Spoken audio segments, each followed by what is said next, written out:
நறுக்கி வச்சுருக்கிற சுரக்காய் இப்போ இதோட சேர்த்துடலாம்.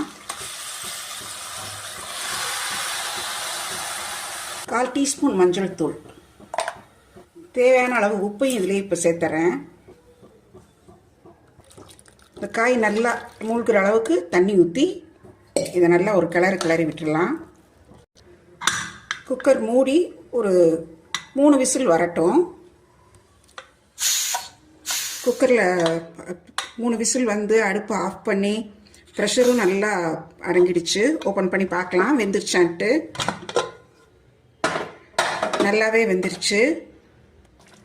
அடுப்பு திரும்ப ஆன் பண்ணிட்டேன். இப்போ என்ன பண்ணலான்னா இதில் கொஞ்சம் தண்ணி இருக்கு இல்லையா, நல்லா ஒரு கொதி வரட்டும்.